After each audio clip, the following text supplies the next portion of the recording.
여러분 안녕하세요. 많은 기업들이 인공지능에 적극적 투자를 하고 있는데요. 이런 IT 관련 분야의 핵심은 OS죠. 이번 시간은 컴퓨터의 OS인 윈도우 11을 나에게 최적화하는 맞춤 설정에 대해 알아보겠습니다. 마우스 설정을 위해서 윈도우 시작 버튼 누르시고 설정으로 들어갑니다. 설정 창이 열리면 좌측에서 접근성 선택해 주세요. 그러면 시각 부분에 마우스 포인터 및 터치라고 나오게 되죠. 여기 들어갑니다. 그러면 마우스 포인터 스타일을 조절을 해줄 수가 있습니다. 지금 현재 크기를 제일 작게 해놓은 상태인데요. 이 크기를 1에서 더 위로 올려줍니다. 그러면 마우스 포인터가 이렇게 크게 나오게 되죠. 자, 그러면 이용하기가 훨씬 쉽겠죠? 요즘은 큰 모니터를 쓰시는 분들이 많아서 가끔 내 마우스 포인터가 어디 있는지 한참 찾으시는데요. 여기서 내가 보기 적당한 사이즈로 포인터 크기를 키워 놓으면 컴퓨터 이용하실 때 훨씬 편리하게 이용할 수가 있겠습니다. 자, 그 다음은 컬러도 조절할 수가 있죠. 검정을 선택하게 되면 마우스 포인터가 검정색으로 나오게 됩니다. 자, 그 다음 반전이 있죠. 이 반전을 선택하게 되면 마우스 포인터 위치에 따라서 컬러가 반전이 되게 됩니다. 그래서 내가 지금 어디에 얹혀 있는지 마우스 포인터로 가려진 부분들을 확인을 할 수가 있겠죠. 자, 그리고 이렇게 마우스 포인터를 키워줬을 경우에는 커서도 이렇게 크게 나오게 돼요. 커서는 작게 나와서 보기가 어려운 경우가 많은데 이렇게 커서가 크게 나오면 사용하기가 훨씬 편리하겠죠. 자, 그 다음에 마우스 포인터 컬러도 지정을 해줄 수가 있습니다. 자, 이렇게 컬러를 지정을 해 놓으시면 여기서 원하는 컬러를 선택을 해주시면 되겠죠. 다양한 색상 중에 눈에 잘 띄는 컬러로 지정을 해주시면 사용하기가 좀 더 편리하겠죠. 그 다음 원하는 색상을 만들어서 지정을 할 수도 있죠. 여기는 플러스 버튼을 누르시고 원하는 컬러를 선택을 해주시면 되겠어요. 그 다음 그 색의 밝기를 조절을 해주시면 되겠죠. 자, 그러면 색이 지정되고요. 완료하게 되면 해당 컬러가 등록이 되게 됩니다. 자, 그러면 그 색으로 볼 수가 있어요. 그 다음 터치 표시기는 터치 모니터일 때만 해당이 됩니다. 일반 마우스를 이용할 때는 해당 사항이 없습니다. 자, 그 다음 여기서 또 아래로 내려갑니다. 그러면 관련 설정 부분에 마우스 포인터 속도와 기본 단추, 스크롤 등을 조절할 수 있고요. 텍스트 커서도 조절할 수가 있습니다. 자, 마우스 들어가 볼게요. 기본 마우스 단추가 왼쪽에 있죠. 마우스가 기본적으로 오른손잡이에 맞춰져 있기 때문에 왼손잡이 분들은 불편할 수가 있습니다. 왼쪽과 오른쪽 버튼이 헷갈릴 수가 있죠. 그럴 때는 기본 마우스 단추를 왼쪽에서 오른쪽으로 바꿔주시면 되겠습니다. 자, 오른쪽으로 놓게 되면 우리가 항상 클릭하는 왼쪽 버튼이 오른쪽으로 바뀌게 되고 오른쪽은 왼쪽 버튼으로 바뀌게 되는 거죠. 자, 그 다음에 마우스 포인터 속도인데요. 이거는 이용을 하실 때 잘 설정을 해 놓도록 하세요. 사용자마다 속도감이 다르기 때문에 어떤 분은 빠르게 움직이는 게 좋고 어떤 분들은 좀 더 섬세하게 움직이는 게 좋을 수 있죠. 그럴 때는 마우스 속도를 늦춰주게 되면 한참 움직여야지만 움직일 수가 있고요. 그 다음 속도를 빠르게 하면 마우스를 조금만 움직여도 바로바로 움직이게 되겠죠. 자, 이것도 속도마다 조절을 하시면서 본인에게 맞는 걸로 지정을 하도록 하세요. 요즘은 마우스에 휠이 전부 붙어 있죠. 마우스 휠을 돌려서 스크롤 할 때 한 번에 여러 줄, 한 번에 한 화면씩으로 지정을 할 수 있습니다. 이런 것들을 웹 검색할 때 편리하게 이용할 수 있겠죠. 자, 이렇게 웹페이지가 나왔을 경우에 마우스 스크롤을 이렇게 돌리시면 웹페이지가 넘어가게 되는데요. 자, 한 번 움직였을 때 이렇게 몇 칸씩 넘어가게 되죠. 이때 한 번에 여러 줄이 아니고요. 한 번에 한 화면씩으로 바꾸게 되면 마우스 스크롤을 한 번만 움직이면 페이지가 한 페이지씩 넘어가게 되겠습니다. 자, 전체적인 거 보실 때는 이런 식으로 보시는 게 편하겠지만 텍스트 같은 거 읽을 때는 이렇게 한 번에 넘어가게 되면 불편할 수가 있죠. 자, 이것도 사용하시는 방식에 따라서 본인에게 맞춰주시면 되겠습니다. 그 다음은 비활성 창 위에 커서를 올릴 때 스크롤이죠. 자, 이것도 꼭 켜놓고 이용을 하세요. 자, 지금 마우스 커서가 이 창에 있어요. 이렇게 창을 선택을 한 상태에서 스크롤을 움직이면 해당 창에서 스크롤이 움직이게 되는데요. 자, 이때 마우스를 이쪽 창을 클릭을 하지 않고도 마우스를 이렇게 얹기만 해도 스크롤을 움직이면 움직이게 되죠. 비활성 창 위에 커서를 올릴 때 스크롤이 꺼져 있게 되면 이쪽 창에 마우스를 올려놓는 것만으로는 스크롤을 움직여도 화면이 스크롤 되지 않습니다. 그러면 매번 해당 창을 선택해서 활성화시킨 다음 스크롤을 하고 다시 이쪽을 보려면 또 클릭해서 선택해서 스크롤을 해야 되겠죠. 굉장히 불편한데요. 이 비활성 창에 커서 올릴 때 스크롤 기능 이용하시면 아주 편리하게 이용할 수 있습니다. 그 다음은 텍스트 커서죠. 텍스트 커서 들어가시면 커서 크기를 변형을 할 수가 있습니다. 마우스 크기는 상관없지만 커서 크기를 좀 조절을 하고 싶어요. 그럴 때 이용하시면 되겠죠. 텍스트 커서 표식이 켜도록 하겠습니다. 그러면 마우스 포인터는 그대로 있는데요. 텍스트를 입력하기 위한 워드 프로세서나 또는 메모장 같은 곳에 가셔서 클릭을 해주시면 이렇게 커서 표시기가 나오게 됩니다. 마우스 포인터는 커서 모양 그대로 보이고요. 문서에 표시되는 커서 표시기가 이렇게 나오게 되죠. 안녕하세요, 반갑습니다 라고 이렇게 입력을 했는데요. 여기에 커서를 클릭하게 되면 커서 표시기가 이동을 하죠. 마우스 커서와 텍스트 표시기 커서가 동시에 나오게 되겠습니다. 자, 이 커서 표시기 크기를 여기서 조절을 할 수가 있어요. 좀 더 키워주시게 되면 더 크게 나오게 되죠. 한눈에 볼 수가 있겠죠. 이 워드 입력 같은 거 하실 때 보시면 글이 많이 들어가 있을 경우 중간에 커서가 있을 경우 잘 안 보이는데 그럴 때 커서 표시기를 켜시면 커서 찾기가 훨씬 편리하겠죠. 그리고 여기도 컬러를 지정을 할 수가 있습니다. 그 다음 아래 보시면 텍스트 커서 두께라고 나오는데요. 텍스트 커서 두께를 변경할 수가 있습니다. 자, 지금 이렇게 얇게 나오고 있죠. 자, 이거를 더 올려 볼게요. 자, 그러면 더 굵기가 굵게 나오고 깜빡이죠. 이렇게 됐을 경우 굵게 깜빡이기 때문에 보기가 좀 더 좋을 수가 있습니다. 이것도 이용을 해 보시고요. 본인이 사용하시기 편리한 것으로 설정을 해서 이용을 하시면 이용을 하실 때 스트레스를 훨씬 덜 받게 되겠죠. 컴퓨터 이용 시에 사용자와 컴퓨터가 가장 많이 접하는 부분이 이 마우스, 키보드, 모니터입니다. 마우스 설정만 잘 해놓으셔도 쾌적하게 이용할 수 있으니까 이 설정은 꼭 해두도록 하세요. 그 다음은 글꼴 부분을 보도록 하겠습니다. 윈도우 시작 버튼 누르시고 다시 설정 들어갑니다. 그러면 좌측 메뉴에 개인 설정이 있죠? 개인 설정 들어가세요. 여기서 우측에서 아래쪽으로 내려가다 보면 글꼴이라고 있습니다. 글꼴로 들어가시게 되면 내 컴퓨터에서 쓸 수 있는 여러 가지 글꼴을 설치할 수가 있습니다. 글꼴을 설치하는 방법은 글꼴을 클릭 드래그해서 이 위에 얹기만 하면 됩니다. 그러면 자동 설치가 되겠죠. 그리고 설치된 글꼴들은 아래쪽으로 내려가시면 사용 가능한 글꼴이라고 나오게 되고요. 설치된 글꼴들을 전부 보여주게 됩니다.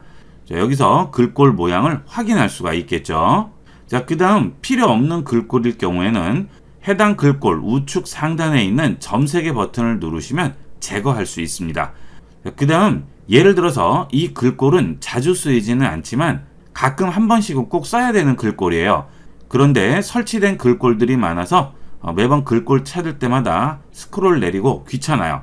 자주 쓰는 글꼴이 아닐 경우에는 여기서 숨기기 해주시게 되면 해당 글꼴이 설치는 되어 있지만 워드 프로세서에서 글꼴 선택을 할 때 그 글꼴은 보이지 않게 됩니다. 이렇게 글꼴이 많이 설치되어 있어서 글꼴 찾을 때 어려우실 경우에는 자주 쓰지 않는 글꼴은 숨겨놓고 이용을 하시면 되겠습니다. 그런데 요즘은 아무 글꼴이나 함부로 쓰기가 꺼려지죠. 저작권 때문에 그런데요. 무료 글꼴들을 간단하게 다운받아서 설치해서 이용을 하시면 되겠습니다.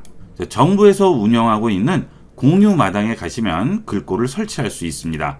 이 해당 주소는 인터넷에서 공유 마당만 치시면 바로 찾을 수가 있습니다.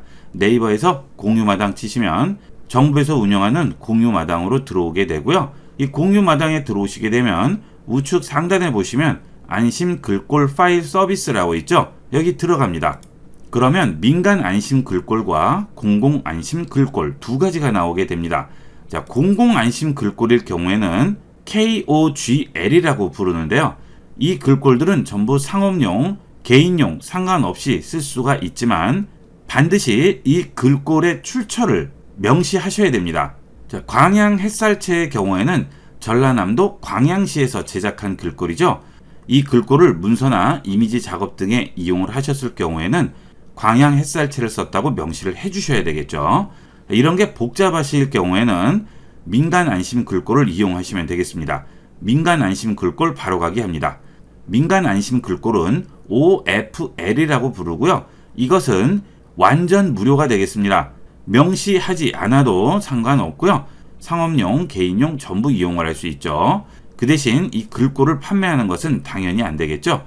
또는 변형을 한다든지 그런 것도 안 됩니다. 하지만 사용하는 데는 지장이 없습니다. 완전히 저작권에서 자유롭게 이용할 수가 있겠죠. 복잡하시면 일단 민간 안심 글꼴을 이용을 해서 사용하시고요. 이 중에서 없는 서체가 있을 경우에는 공공 안심 글꼴을 이용을 하시면 되겠습니다. 자, 서체를 다운받는 방법은 해당 서체에 가서 클릭을 합니다. 그러면 바로 저장할 수 있죠. 자, 다른 이름으로 저장해서 바탕화면에 저장을 해볼게요. 바탕화면 누르시고 여기에 저장하도록 하겠습니다. 자, 서체 저장됐네요.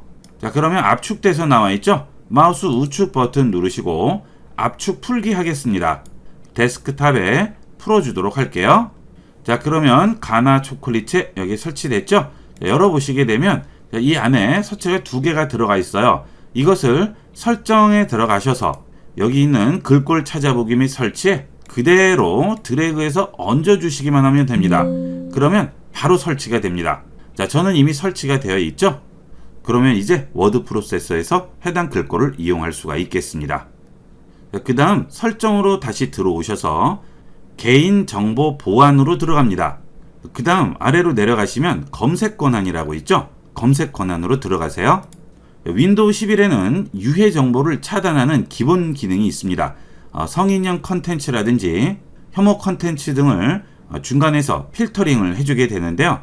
엄격과 중간, 끔 3가지가 있습니다. 자, 엄격은 내 웹 결과에서 성인용 텍스트라든지 이미지와 동영상 모두를 필터링하는 것이고요. 중간은 텍스트를 제외한 나머지를 필터링하는 것이고 끔은 필터링을 하지 않는 것이죠. 자, 이것도 본인에 맞춰서 이용을 하셔야 되겠죠. 가끔 필터링을 하다 보면 성인용이 아닌데도 필터링이 돼서 안 보이는 수가 있습니다. 그럴 때는 여기서 끄고 이용을 하시면 되겠죠. 다른 사람은 보이는데 나만 안 보일 경우에는 여기서 확인을 해 보셔야 되겠습니다. 자, 그 다음은 내가 컴퓨터를 이용을 해서 검색을 하다 보면 내가 검색한 내용들을 전부 컴퓨터에 저장을 하게 됩니다. 자, 이것은 기본적으로 체크가 되어 있어요. 자, 여기서 제일 아래로 내려가시게 되면 검색 기록이라고 있죠. 이 장치에 검색 기록을 로컬로 저장할 수 있도록 허용하라고 하죠. 자, 지금 켜져 있죠. 이거는 기본적으로 켬 상태입니다. 내가 웹을 비롯해서 윈도우의 검색 입력창에서 검색한 내용까지 모든 검색 기록이 전부 저장이 되어 있습니다. 그래서 이렇게 검색 버튼 클릭을 하면 기존에 검색했던 내용들이 전부 다 나와요. 웹도 마찬가지가 되겠죠. 자, 본인 혼자만 이용하시는 컴퓨터면 모르겠지만 여러 사람이 같이 사용한다든지 또는 외부에서 사용할 경우에는 되도록이면 검색 기록을 남기지 않는 게 좋겠죠. 그 경우 이 검색 기록을 끄고 이용을 하시고요. 혹시 켜고 이용을 하셨을 경우에는 내 장치 검색 기록 지우기에서 검색했던 기록들 모두 삭제를 하도록 하세요. 자, 다시 뒤로 돌아갑니다. 그 다음 앱 사용 권한에서 위치로 들어갑니다. 자, 윈도우 이용을 하실 때 기본적으로 위치 서비스가 켜져 있습니다. 자, 이렇게 위치 서비스가 켜져 있을 경우 작업 표시를 좌측에 있는 위젯을 열 때 내 위치에 대한 정보가 나오게 되죠. 날씨라든지 그 외에 여행하기 좋은 곳이라든지 다양한 지역 정보들이 내 위치를 기반으로 제공이 되게 되는데요. 이런 것들이 싫으실 경우 위치 서비스를 끄고 이용을 하시면 되겠습니다. 그리고 위치 서비스를 이용할 경우에는 위치 서비스를 사용하는 앱들이 그 정보를 같이 활용하게 되겠죠. 여기 보시면 날씨, 뉴스, 일정, 지도, 카메라 등 이런 앱들이 전부 내 위치 정보를 사용하게 되죠. 자, 그 다음 지도 같은 경우에는 위치 정보를 이용하지 않으면 지도 정보를 제대로 쓸 수가 없겠죠. 내 위치가 나와야 지도 정보를 이용을 할 수가 있는데 위치 정보가 꺼져 있으면 지도를 이용을 할 수가 없겠습니다. 지도는 윈도우 11부터 제대로 적용되게 됐죠. 자, 윈도우 시작 버튼 누르시고 모든 앱 누르신 다음 한글 지읒으로 들어갑니다. 그러면 여기 지도라고 나오죠. 자, 지도 선택합니다. 그러면 현재 내 위치가 지도에 나오게 되고요. 지도에 여러 가지 표시를 한다든지 그 위치를 기준으로 주위를 보여주게 되죠. 필요하신 분은 지도 이용을 하실 때 위치 정보를 켜고 이용을 하시고요. 그게 아니고 내 위치가 공유되는 게 싫으실 경우에는 끄고 이용을 하시면 되겠습니다. 자, 이렇게 해서 윈도우 11에서 나에게 맞는 맞춤 설정을 하는 방법을 알아봤습니다. 좀 더 쾌적하게 이용하기 위해서 꼭 이 설정들은 체크해보고 이용하도록 하세요. 이번 시간은 윈도우 11에서 바이러스에 대처하는 방법과 방화벽에 대해서 알아보겠습니다. 컴퓨터 산업이 발전함에 따라서 거의 모든 곳에서 컴퓨터가 활용되고 있는데요. 이럴수록 바이러스, 멀웨어, 해킹 등의 컴퓨터에 들어있는 내 개인정보를 가져가려는 다양한 시도들이 여러 가지 경로를 통해서 발생하고 있습니다. 내 컴퓨터는 괜찮겠지 하는 생각을 가지지 마시고 항상 그런 위협으로부터 내 컴퓨터를 안전하게 지키는 것이 중요하겠습니다. 자, 이번 시간은 윈도우 11에서 바이러스와 보안에 관련된 메뉴는 윈도우 화면 우측 끝에 보시면 숨겨진 아이콘 표시 버튼이 보이죠? 이 버튼을 누르시게 되면 방패 모양의 보안 설정 버튼이 있습니다. 이 버튼을 눌러서 윈도우 11의 다양한 보안 설정을 해주게 됩니다. 보안 설정 버튼 누릅니다. 자, 그러면 윈도우의 보안 설정 창이 나오게 되고요. 여기에서 바이러스와 방화벽, 장치 보안에 대한 다양한 설정들을 해주게 됩니다. 자, 우선 바이러스 및 위협 방지로 들어가 보겠습니다. 기본적으로 윈도우 11에는 바이러스를 방지하는 마이크로소프트 디펜더가 설치되어 있죠. 그런데 여러분도 아시다시피 무료로 이용할 수 있는 다양한 바이러스 프로그램들이 있죠. 알약, V3, 그 외에도 다양하게 있는데요. 바이러스 프로그램을 여러 개를 설치를 하다 보면 서로 간의 충돌도 있고 다른 바이러스 프로그램을 오히려 바이러스로 인식하는 경우도 있기 때문에 바이러스 프로그램은 하나만 이용하시는 게 좋습니다. 유료로 이용하시는 바이러스 프로그램은 모르겠지만 무료로 이용하실 때는 윈도우 11에 기본적으로 포함되어 있는 이 디펜더가 가장 안전하고 바이러스에 대해서 빠르게 업데이트가 되고 있습니다. 유료로 이용하실 것이 아니라면 윈도우 11의 기본 바이러스 기능을 이용하도록 하세요. 자, 지금 여기 보시면 현재 위협이 없다고 나오죠. 자, 제가 일일이 따로 검사하지 않아도 알아서 바이러스 프로그램이 주기적으로 내 컴퓨터에 대한 위협을 검사를 해주게 됩니다. 그래도 컴퓨터가 좀 느려졌다든지 뭔가 자꾸 에러가 난다 할 경우에는 한 번씩 검사를 해주시는 게 좋겠죠. 자, 지금 현재 빠른 검사라고 나와 있는데요. 그 아래 보면 검사 옵션이 있습니다. 검사 옵션 눌러주시면 빠른 검사, 전체 검사, 사용자 지정 검사, 오프라인 검사 이렇게 네 가지가 나오게 되죠. 인터넷에 연결되어 있지 않을 경우 바이러스 검사를 할 경우에는 마이크로소프트 디펜더 바이러스 백신 오프라인 검사를 이용을 해주도록 하세요. 인터넷에 연결되어 있을 때는 위에 있는 세 가지로 검사를 해주시면 되겠죠. 첫 번째로 빠른 검사의 경우는 여러분의 OS가 설치되어 있는 시스템 폴더만 검사를 해주게 됩니다.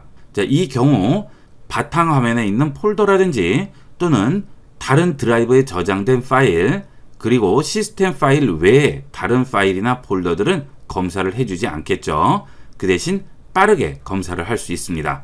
자, 그 다음은 전체 검사가 있겠죠. 자, 이 경우에는 내 컴퓨터에 있는 모든 파일과 폴더를 검사를 해주게 됩니다. 당연히 이 경우는 시간이 많이 걸리게 됩니다. 저장 용량이 클수록 1시간에서 2시간 이상 걸리는 경우도 있습니다. 이 경우는 주로 시스템 검사를 해주시고요. 그래도 불안하실 경우에는 컴퓨터를 사용하지 않는 시간에 전체 검사를 걸어 놓으시면 여유 있게 검사를 할 수가 있겠습니다. 자, 그 다음 사용자 지정 검사인데요. 자, 이 경우에는 외장 드라이브를 연결했다든지 또는 USB 메모리를 연결을 했을 때 해당 드라이브를 지정을 해서 검사를 하거나 또는 원하는 폴더만 따로 검사를 할 때는 사용자 지정 검사를 이용하시면 되겠습니다. 자, 바탕화면에 폴더를 하나 꺼내 놨는데요. 이 폴더가 아무래도 불안해요. 이 폴더에 바이러스 검사를 할 경우 이 윈도우 보안에 들어오셔서 사용자 지정 검사 선택하시고요. 지금 검사 누릅니다. 그러면 어떤 폴더를 검사할지 물어보죠. 바탕화면 들어가셔서 해당 파일 선택하시고 폴더 선택해 주시면 지금 바로 검사를 해줬네요. 60개 파일을 검사했는데 위협이 없다고 하죠. 자, 이렇게 파일이나 폴더를 지정해서 검사했을 경우에는 굉장히 빠르게 검사를 할 수가 있습니다. 자, 이렇게 파일이나 폴더에 바이러스 검사를 할 경우에는 윈도우 보안에 꼭 들어오지 않으셔도 폴더에 마우스 우측 버튼 누르시고 추가 옵션 표시 들어갑니다. 그러면 마이크로소프트 디펜더로 검사가 있죠? 이 기능이 윈도우 보안의 기능과 동일한 기능이 되겠습니다. 편리한 걸 이용하도록 하세요. 자, 그 다음 USB를 연결했을 경우죠. 이때는 윈도우 탐색기 누르시고요. 좌측에서 검사하고자 하는 USB 메모리를 마우스 좌측 클릭하지 마시고요. 우측 버튼 클릭합니다. 여기서 똑같이 추가 옵션 들어가셔서 마이크로소프트 디펜더로 검사를 해주시면 해당 USB 메모리를 검사를 해주게 되겠죠. 자, 외부에서 이용한 USB 메모리나 외장 하드디스크의 경우에는 이런 식으로 컴퓨터에 연결을 하시고 한 번씩 검사를 해주도록 하세요. 언제 어디서 어떤 식으로 감염됐을지 모르기 때문에 그런 이동 디스크의 경우에는 꼭 검사를 해주도록 하세요. 자, 그 다음은 이렇게 내가 직접 검사를 했을 경우나 또는 컴퓨터가 자동으로 검사를 했을 때 검사했던 기록 중에 문제가 있는 것들은 허용된 위협에서 확인을 할 수 있습니다. 자, 허용된 위협 누르시면 위협이 지금 없다고 나오죠. 만약 바이러스에 감염된 파일이 있었을 경우에는 여기에 해당 파일명이 나오게 되고요. 어떤 식으로 처리가 되는지 보여주게 됩니다. 인터넷에서 파일을 다운을 받으셨는데 그 파일에 위협이 인지돼서 파일이 격리가 됐다고 나올 경우에는 다시 그 파일을 내려 받으시면 안 되겠죠. 그 파일은 문제가 있는 파일이 되겠습니다. 인터넷에서 파일을 내려 받았을 때 바이러스에 감염되는 경우가 많으니까 대형 포털 사이트가 아닌 그런 사이트에서 내려받은 파일들은 한 번씩 꼭 검사를 해주도록 하세요. 자, 그 다음은 보호 기록으로 들어가겠습니다. 자, 이 보호 기록에는 윈도우의 보호 작업과 권장 사항을 보여주게 되는데요. 여기도 꼭 한번 확인해 보도록 하세요. 랜섬웨어 공격이 발생할 경우 파일 복구 옵션으로 원드라이브를 설정하라고 하죠. 원드라이브는 무료로 이용할 수 있는 기본 용량이 5기가이기 때문에 컴퓨터의 데이터를 백업하기 위한 용량으로 부족할 수 있어서 이용하지 않는 분들이 많습니다. 하지만 마이크로소프트 365 같은 윈도우 관련 앱들을 구독을 하고 계신 분들은 거의가 1테라 정도의 공간은 제공을 받고 있을 겁니다. 그 경우에는 원드라이브로 설정을 하시면 안전하게 이용할 수 있겠죠. 혹시나 내 컴퓨터가 바이러스에 감염됐더라도 언제든지 원상태로 복구를 할 수 있습니다. 원드라이브 설정에 화살표 누르시고요. 작업 들어가신 다음 원드라이브 설정합니다. 그러면 원드라이브를 설치하게 되고요. 내 컴퓨터 바탕화면이나 또는 설치된 프로그램들을 원드라이브로 백업을 해주게 됩니다. 자, 이때는 계정이 있으셔야 되겠죠. 그리고 로그인을 해주셔야 됩니다. 자, 이렇게 해주시면 내 컴퓨터에 저장을 하더라도 원드라이브로도 복사가 되게 돼서 안전하게 이용을 할 수 있어요. 필요하신 분은 원드라이브 이용해 보도록 하세요. 자, 그 다음은 사용자 동의 없이 설치된 앱 차단 설정이 꺼져 있다고 하죠. 자, 이런 것들도 되도록이면 설정을 해주시는 게 좋죠. 인터넷을 이용을 하시다 보면 내 허락도 받지 않고 설치되는 그런 파일들이 있습니다. 자, 그 경우 바이러스나 멀웨어가 내 컴퓨터에 침투할 수 있는 기본 조건이 되죠. 그래서 동의 없이 설치된 앱 차단하는 기능은 되도록이면 켜주도록 하세요. 자, 여기 화살표 누르시고요. 작업 들어갑니다. 켜기 합니다. 자, 그러면 이제 내 컴퓨터에 내 허락 없이 설치되는 프로그램은 전부 차단이 되는 거죠. 이렇게만 이용하셔도 안전하게 이용할 수 있습니다. 다시 윈도우 보안 들어갑니다. 자, 그 다음은 방화벽 및 네트워크 보안이죠. 자, 이 부분은 인터넷 선을 타고 들어오는 각종 해킹 시도라든지 멀웨어, 랜섬웨어, 바이러스 감염 이런 시도들에 대해서 인터넷 연결을 보호하는 기능이 되겠습니다. 자, 들어갑니다. 자, 일반적인 사용자분들은 개인 네트워크가 제일 중요하죠. 자, 도메인 네트워크나 공용 네트워크는 일반 사용자가 사용할 일은 별로 없죠. 자, 개인 네트워크 들어가겠습니다. 자, 여기 보시면 활성 개인 네트워크 연결되지 않음이라고 나와 있죠. 자, 여기서 마이크로소프트 디펜더 방화벽 켜주도록 하세요. 자, 앞서 말씀드린 대로 여러 가지 다양한 바이러스 프로그램들을 쓰지만 그런 프로그램들을 실행을 하게 되면 방화벽은 자동으로 꺼지게 됩니다. 금융기관 같은 곳에 접속을 하거나 관공서에 접속할 때는 바이러스 프로그램이 따로 설치가 되죠. 그런 곳에 접속할 때만 이용하시고요. 일반 사용을 하실 때는 그런 바이러스 프로그램들은 끄시고 마이크로소프트 디펜더 방화벽을 이용하도록 하세요. 자, 그 다음은 들어오는 연결에서 허용된 앱 목록에 있는 연결을 포함해서 들어오는 연결 모두 차단한다고 하죠. 자, 이것은 내 컴퓨터로 들어오는 모든 연결을 차단하는 것이기 때문에 브라우저를 내 컴퓨터에 띄우기 위한 여러 이미지라든지 텍스트들도 전부 들어오지 않게 됩니다. 이거는 사용상의 문제가 있을 수 있죠. 특별한 경우가 아니면 체크하시면 안 되겠습니다. 자, 그리고 가끔 인터넷으로 프로그램이나 파일을 설치하려고 하는데 방화벽으로 인해서 설치할 수 없다고 나오는 경우가 있는데요. 그 경우는 마이크로소프트 디펜더 방화벽이 막고 있는 겁니다. 특별한 경우가 아니면 꼭 설치를 해야 되는 경우가 있죠. 그럴 때는 디펜더 방화벽을 끄게 되면 설치를 할 수가 있습니다. 그리고 설치가 된 후에는 바로 다시 켜주시는 게 좋겠죠. 다시 윈도우 보안으로 들어왔는데요. 여기 들어와 보시면 느낌표가 있는 부분이 있고요. 없는 부분이 있죠. 체크가 되어 있고 느낌표가 없는 그런 기능들은 추가 작업이 필요 없는 안전한 상태가 되겠습니다. 자, 그런데 느낌표가 있는 부분은 문제가 있을 수 있는 거죠. 여기에 들어오신 다음에 이렇게 느낌표가 있는 부분들은 한 번씩 꼭 확인을 해주도록 하세요. 자, 지금 장치 보안 부분에 메모리 무결성이 꺼져 있다고 나오네요. 자, 디바이스가 취약할 수 있다고 하죠. 자, 설정으로 이동합니다. 컴퓨터에 설치되어 있는 메모리에 바이러스라든지 악성 코드가 얹혀지게 되면 컴퓨터 사용 시에 전반적으로 문제를 일으킬 수가 있고 바이러스나 악성 코드에 감염될 수가 있습니다. 그래서 메모리에 이런 악성 코드가 올라가는 것을 방지하는 기능이 되겠죠. 저는 지금 메모리 무결성이 꺼져 있죠. 이 부분을 켜주시게 되면 장치를 다시 시작을 해야 됩니다. 그 대신 좀 더 안전하게 이용할 수가 있죠. 이것도 되도록이면 켜고 이용을 하도록 하시고요. 그 다음은 취약 드라이버 차단 목록이죠. 이 경우는 내 컴퓨터에 설치되어 있는 메인 보드, 그래픽 카드, 그 외에 여러 가지 장치들을 이용하기 위한 드라이버를 설치를 했을 텐데요. 그 드라이버에 문제가 있을 경우에 해당 드라이버를 차단하는 기능이 되겠습니다. 보통 드라이버를 설치를 하실 때 네이버에서 검색해서 설치를 하시게 되는데요. 그렇게 하지 마시고요. 해당 장치 제조사로 직접 접속을 하셔서 그곳에서 드라이버를 받는 것이 안전하게 이용할 수 있는 방법이 되겠습니다. 현대의 컴퓨터는 네트워크에 항상 연결되어 있는 상태로 이용하는 경우가 대다수이기 때문에 컴퓨터를 켜는 순간부터 외부 침입 위험성에 놓이게 되죠. 제대로 된 윈도우 보안 설정으로 여러분 컴퓨터를 항상 안전하게 보호하도록 하세요. 이번 시간은 여기까지 하도록 하겠습니다. 감사합니다.